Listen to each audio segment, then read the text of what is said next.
Hey everyone, welcome to Locked On Lakers for Friday. Brian Kamenetsky, Andy Kamenetsky. Free agency begins today, and the Lakers made significant moves on Thursday that impact the kind of player they can go get. We'll do that next. You are Locked On Lakers, your daily Los Angeles Lakers podcast. Part of the Locked On Podcast Network, your team every day.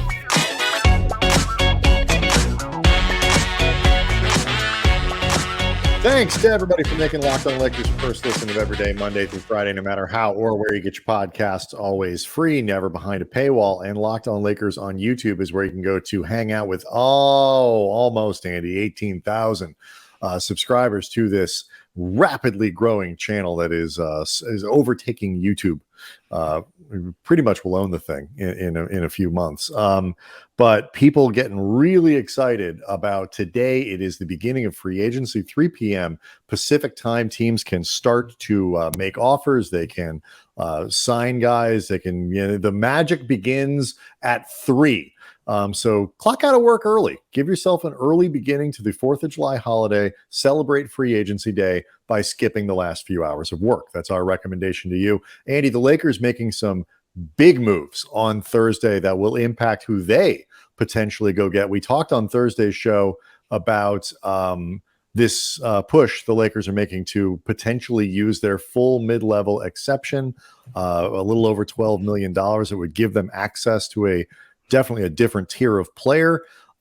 Thursday, they made the moves to make that possible. They did not pick up the option on Malik Beasley. That's 16.7, I think it was. And they waived Mo Bamba and the $10 million that he would have been owed. That now gives them the opportunity, Andy, to use that 12.2 or whatever it is to go after a player like Bruce Brown. Dave McMenamin at ESPN even mentioned Brook Lopez as an option, but that higher end free agent is officially in play. Well, the highest that they can do as a team without cap space that doesn't include exceptions. I mean, the Lakers are still not operating as a cap space team unless they decide to go in a really radically different route. That doesn't seem like it's happening. Right. But I just want to make sure people understand that waiving Bamba and not picking up the option on Beasley does not all of a sudden give the Lakers gobsmacks of cap. It doesn't give them 27 extra $1 million to spend. It just puts them below that threshold. And what the Lakers, and the important thing to remember here, and for people who might have missed Thursday's show, is that doing this does not preclude the Lakers from re-signing Rui Hachimura with bird rights. It does not keep them from re-signing D'Angelo Russell. They've already brought back Jared Vanderbilt. They'll be able to keep Austin Reeves in theory.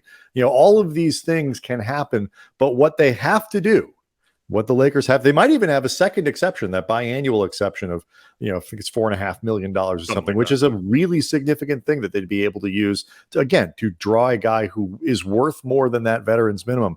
What they have to do is keep all of that stuff after the guys they have. Everybody they bring back needs to fit under $172 million, because that is where the hard cap is, and the Lakers will be hard capped, assuming they use that exception at $172 million. So it's a bit of a risk, because the Lakers are making a bet that the free agent market is going to play in their favor, both in terms of the players they can get, but also the amount of money that they're going to have to spend to keep guys like Russell and Hachimura, beyond, this season and beyond.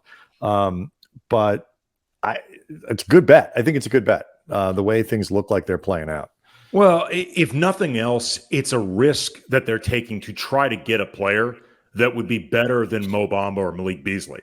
Other than Mo Bamba possibly being better than any backup center that they can get on the free agency market, and it is a dead market. It should be noted, Dave McMenamin, in tweeting out the news of this, also said that the Lakers are going to stay in contact with Bamba's reps, with Beasley's reps, and re-signing either one of them is not off the table. No, Beasley would be easier than Bamba. Beasley, they still have his bird rights. Right. They lose Bamba's bird rights with this. So they'd have to actually either sign into a minimum or use part of the exceptions that they would now be creating to bring Bamba back. Right, exactly. Although, having a bigger exception would be helpful in trying to do that. So it's a risk that they are taking, but I think they are, if nothing else, they are targeting through this risk players that they would be far more confident will actually make an impact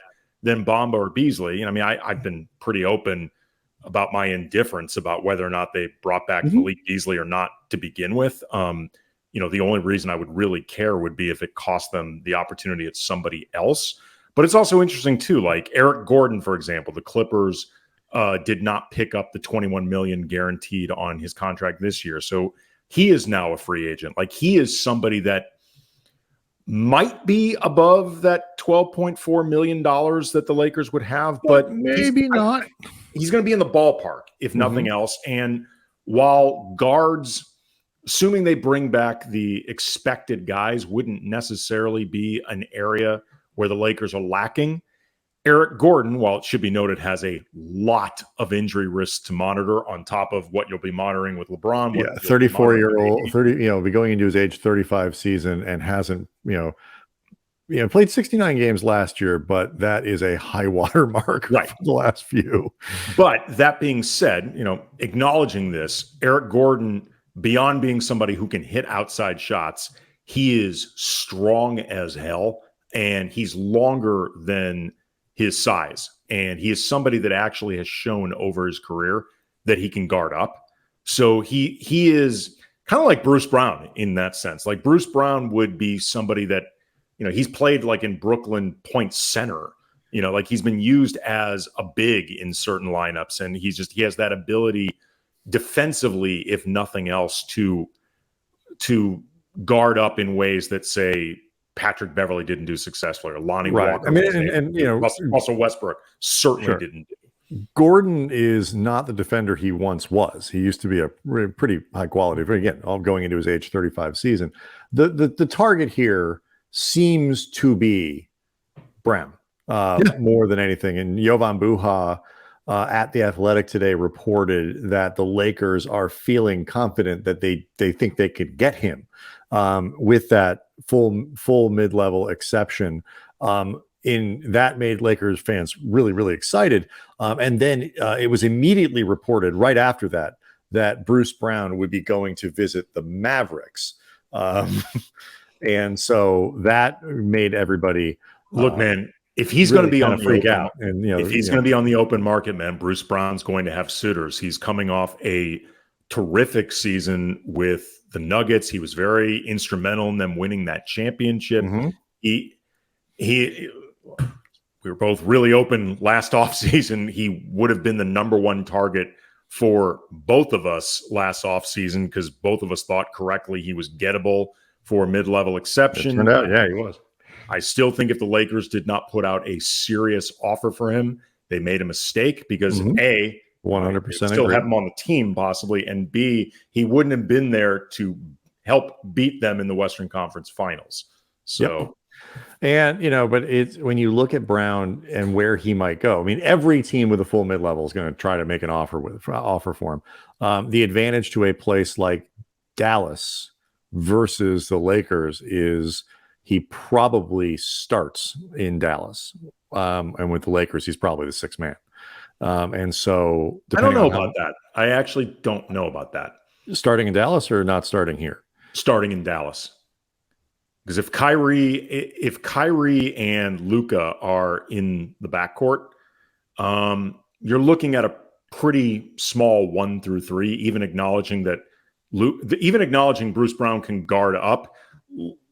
To put it generously, Kyrie and Luka guard down. Well, I was about to say Luka's really guarding down there, right? But like that, at least again, I'm just going by. I do not spend a lot of time breaking down who's on Dallas's roster and how those. Sure. But that's a lot of the analysis that I was looking at Thursday is like they are more likely to be able to offer him an opportunity to start than the Lakers are.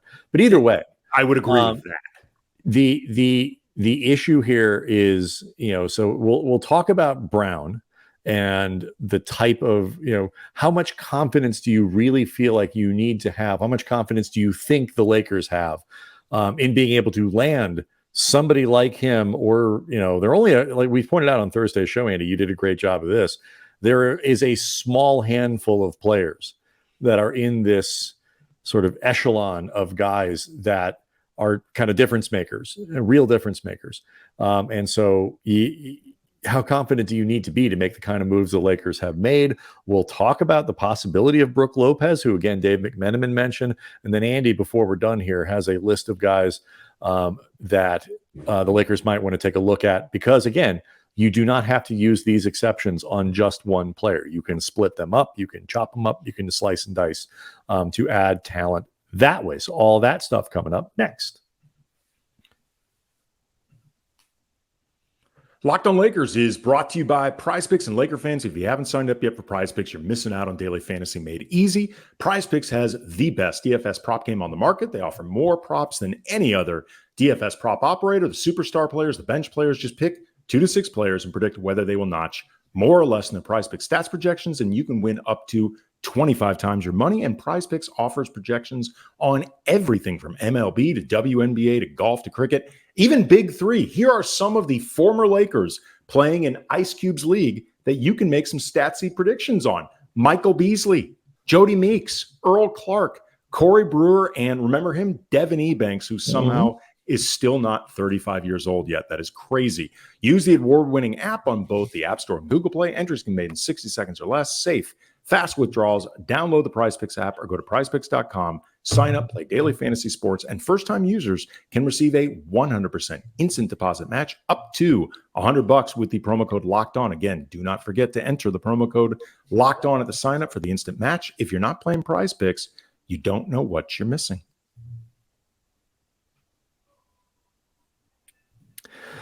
Want to mention as well, Locked On Lakers brought to you by Game Time. Download the Game Time app, create an account, and use the code Locked On NBA for $20 off your first purchase. Last minute tickets, lowest price guaranteed.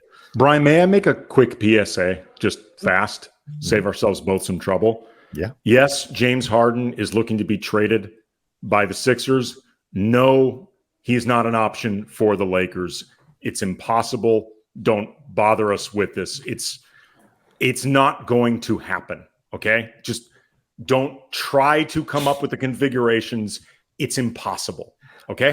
I gotta say, even beyond that, it's hard for me to think of a star where I could picture it turning sour faster with LeBron at the end of his career, not here to F around anymore, than James Harden. That just doesn't seem like a good marriage. So it doesn't work on a lot of levels, but the Clippers are interested. It actually does make a little bit more sense for the Clippers in the situation they're in.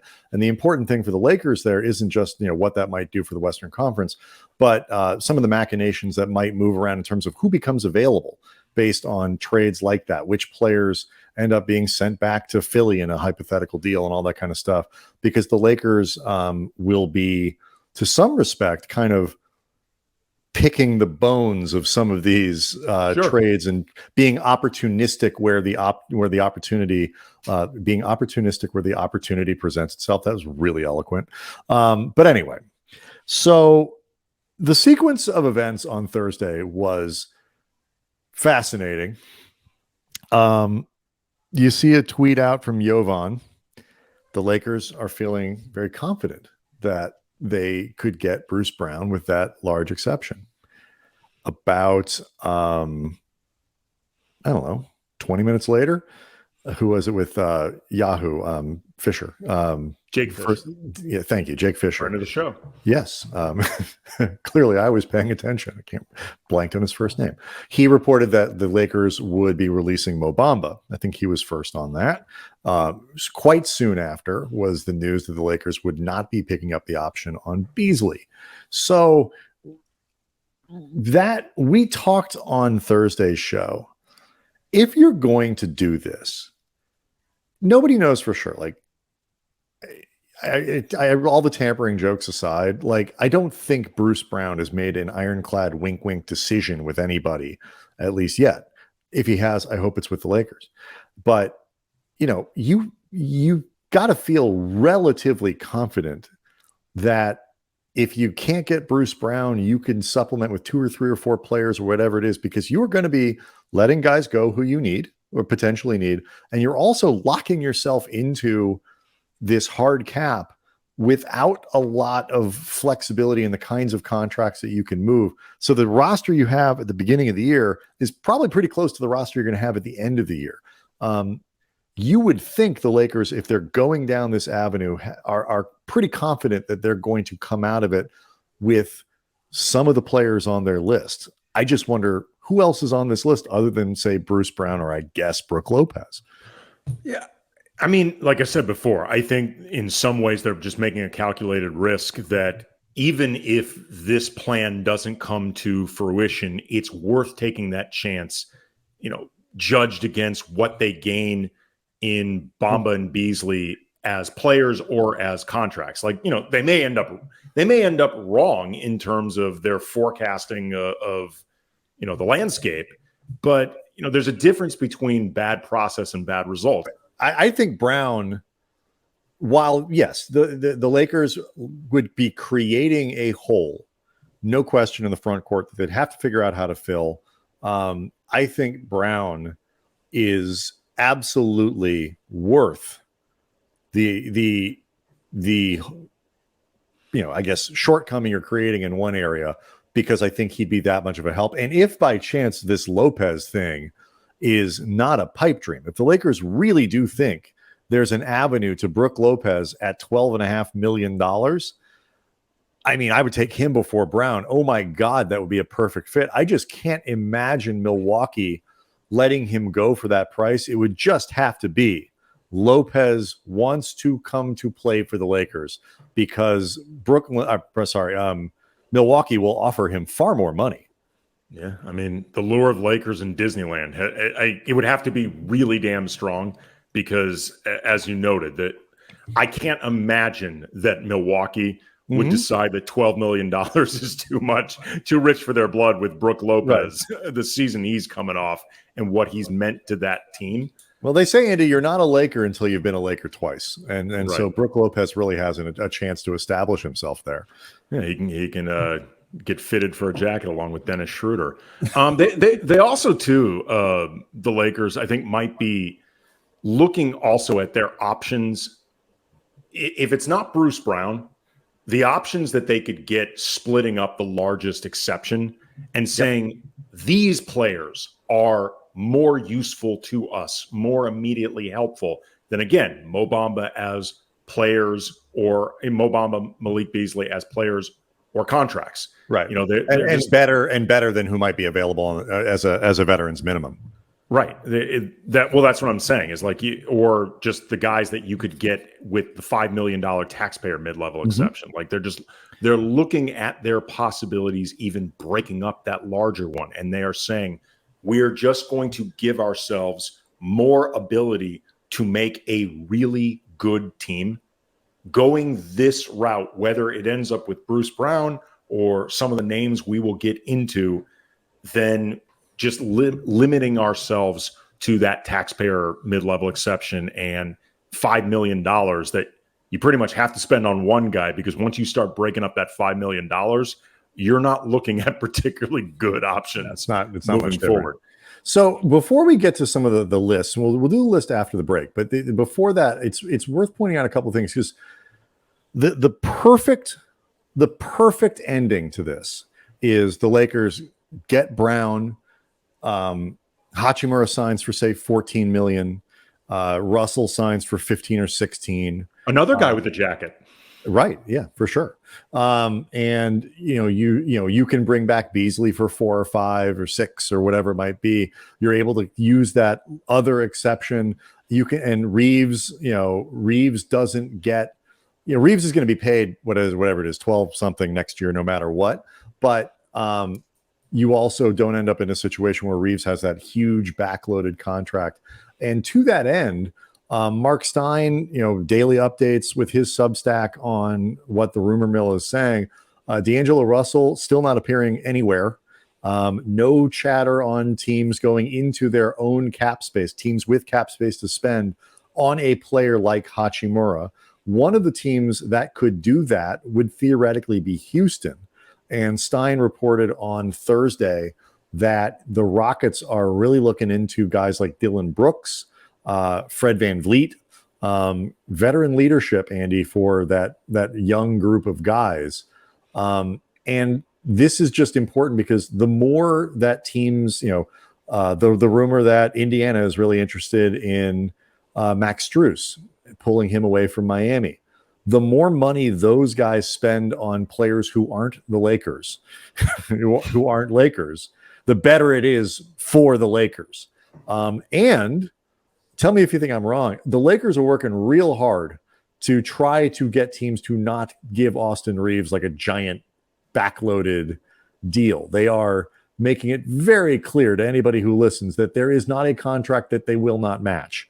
And I wonder if that will, some of these teams with cap space, with money to spend might just be like, it's not that we just don't, what's the point, and then they and Reeves can work something out so that Austin eventually gets his market value. But it would be nice for the Lakers. Look, it would be great. I think a lot of this will depend on how quickly some of the better guys end up off the board anyway. If I'm another team and I've got the space, and especially if who am I losing out on in waiting, I would test the Lakers, because I would just want to have that even small possibility of getting Austin Reeves if he's somebody I want, and B, I would want to mess with their books. And also, too, you never know down the road what it means to let Austin Reeves, if he keeps progressing the way he is right now, you never know what it means to have let him know, man, we would have paid $80 million to have you. For sure. Like, we were willing to do this. The threat of a backloaded deal isn't as big to a team. I would say, to a team like Oklahoma City, blah, blah. It does matter for teams like that who have a lot of young players who are going to end up needing to get paid pretty soon. But there are teams for whom that attracting that huge star, the big $50 million free agent, that's not going to happen there. So you can project forward a couple years and be like, you know what, we can overpay Austin Reeves by $6 or $7 million because we're underpaying 2 or 3 other guys by $6 or $7 million. So the Lakers are in a bit more of a bind there. Andy, let's talk some names. You've got some people on a list that the Lakers might be interested in, might be smart to go after. We're going to talk about them next. Locked on Lakers is brought to you by Game Time. And years ago, some friends of mine and I, we wanted to go see LL Cool J in LA, really last minute, didn't know how to get tickets, bought them from a scalper. They ended up fake, managed to get into this concert through some total luck, but I was like, I will never go through something like that again. And I don't have to. That's why I love Game Time, the fast and easy way to buy tickets for all the sports, music, comedy shows, and theater near you. With killer deals on last minute tickets and the best price guarantee, you can stop stressing over the tickets, worrying about a scalper, something like that. Just get hyped for the fun. And they offer images of seat views, the lowest price guarantee, event cancellation protection, job loss protection. And the Game Time guarantee means you will always get the best price. If you find tickets in the same section, a row for less, Game Time will credit you 110% of the difference. That is the fastest growing ticketing app in the country for a reason. Buy tickets in a matter of seconds, 2 taps. The tickets go directly to your phone and you are set. So snag the tickets without the stress with Game Time. Download the Game Time app, create an account, and use the code LOCKEDONNBA for $20 off your first purchase. Terms apply. Again, create the account, redeem the code LOCKEDONNBA for $20 off. Download Game Time today. Last minute tickets, lowest price guaranteed. And the more the cap space disappears, better it is for the Lakers. Late on Thursday, Sacramento extended with Harrison Barnes 3 years, $54 million. They're a team with cap space that is essentially disappearing, and they'll probably use a little bit more to bring some of their own dudes back. So good news for the Lakers. Again, the timing here, I'm not saying it's going to work out this way, Andy, but the timing is very good for the Lakers because I think league-wide teams are going to be very conservative until everyone understands what this new CBA looks like in practice. Remember, the thing got printed like 2 days ago. There are probably people inside front offices who have not finished reading it yet. So, it's like Congress passing a bill, pretty much. And so, people probably know the import, but like there are going to be nuances and unexpected ways in which the new CBA impacts team behavior that teams don't want to get way out ahead of. It's the exact opposite of what it was a few years ago, where teams just had gobs of money that they kind of felt like they had to spend and were just throwing it at everybody. All right, let's talk about some other names the Lakers could go after. Andy, I know you've been scouring the free agent lists. What do you got? Okay, these are the guys that, now we've talked Bruce Brown to death. We've talked Brook Lopez to death. I had thought maybe pie in the sky, maybe Harrison Barnes could be an option here, but clearly he's now off the table. Never thought it was that realistic. But these are the guys that I think are likely going to get more than the taxpayer mid-level exception, but they wouldn't be worth the full non-taxpayer, maybe the guys you'd break it up for. And for these purposes, that could include Dennis Schroeder bringing him back or Mo Bamba bringing him back. Torrey Craig with Phoenix, he's a pretty solid defender. He would fill a positional role that they're lacking. And if you manage to pry him away from Phoenix, you would really weaken their depth options tremendously. Like he's sort of Bruce Brown light. Yeah, but he is really important, probably more important than he should be to Phoenix, but just with their limited options. It's almost trolling to sign him away from the Sun. Well, I'm here for it. I like Torrey Craig. Dillon Brooks. I know. Look, the issues aside, you would be getting a depressed asset relatively on the cheap. He can defend. You would have to really rein in his offensive instincts. Reel that in, Dillon. I would look to set this up as a 1-year make good deal, but he actually can be helpful defensively. He could maybe be what he becomes to LeBron, what Matt Barnes was to Kobe that 1 year when they brought Barnes in. I would guess this won't happen, but I'm just saying, in terms of pure utility, I would not dismiss it. He's not a bad. If he had half the usage offensively, he's double the discipline. But right, and look, playing a year around LeBron could do that. Right. I'm not looking forward to the idea of rooting for Dillon Brooks, but no.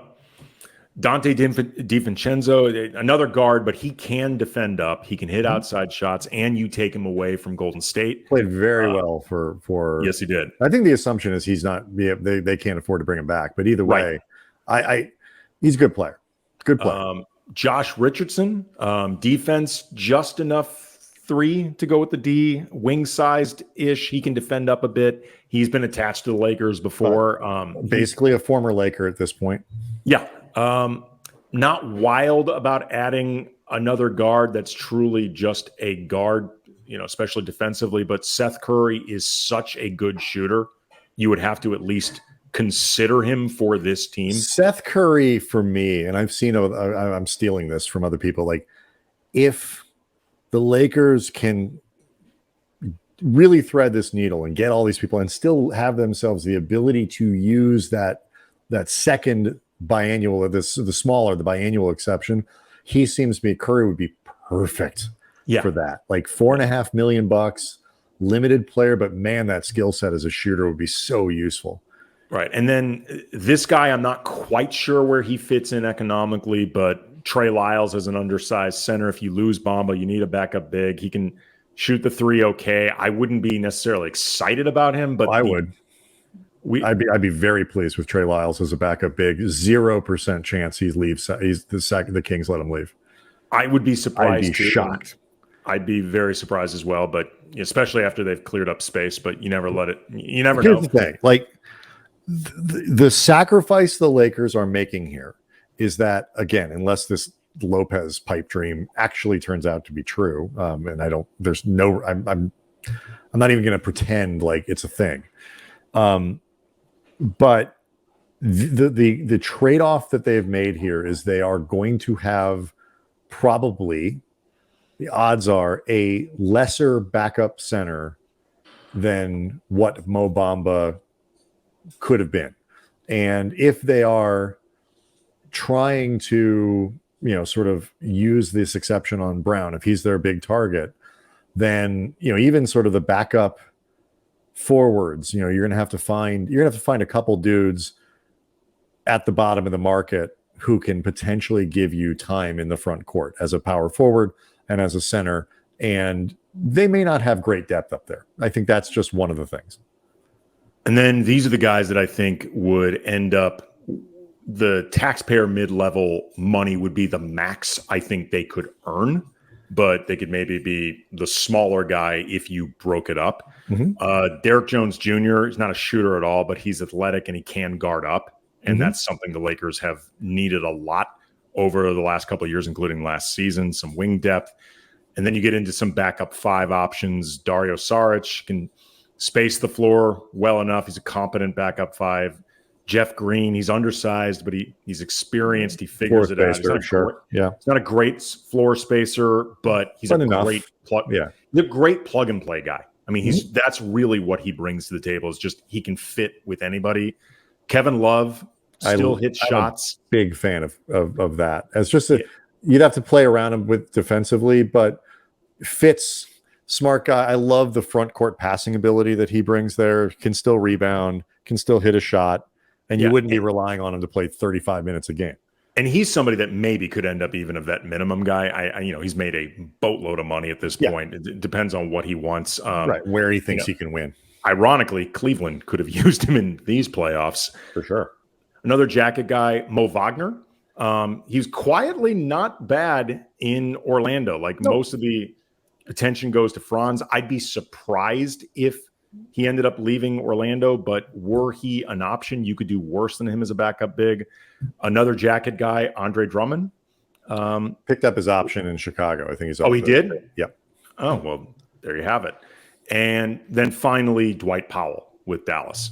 Yeah. The Mavs have made a lot of moves. And so Powell is actually a guy who could end up available. So again, you could certainly do worse. Oh, absolutely. Very bouncy. By the way, just the reason going through all these is to really let people know these are, in my mind, the best names out there that are actually gettable for the Lakers before you get in just the pure vet minimum guys. Right. And that doesn't mean there'll be a lot of competition for players like that. And many of them, so much when you look at these lists, last thing before we go, I'll tell people everybody's gonna be looking at these lists, as 3 o'clock approaches. Remember, the restricted free agents probably aren't going to go anywhere. A lot of the lists are shorter and will shrink quickly. And so the guys like Lopez, like Harrison Barnes, already gone. Drummond picked up his option. Josh Hart picked up his option. Like a lot of guys, there still could be some trades. There still could be some things that happen, but the lists shrink quickly, which is part of the reason. Again, you figure the Lakers either are really confident that they have access to 3 or 4 players that they think would be good in some combination of these exceptions that they'll have available, or they just feel like the market's going to be so bad it doesn't matter anyway, so we might as well give ourselves the most flexibility in this pool of players. Locked On Lakers on YouTube is where you can go to see the show, hang out with a bunch of people who are all looking forward to seeing what the Lakers do around 3 o'clock and through the weekend. Obviously, Andy, we will be providing updates. Should the Lakers do anything really important, we will update it either with a podcast or quick podcast or certainly on the YouTube channel. So keep an eye out for that. And then into next week, when the Lakers and the NBA always seem to spoil the 4th of July. We will see everybody. I'm not even going to say Monday. We might see you this weekend. We will see you when we next see you.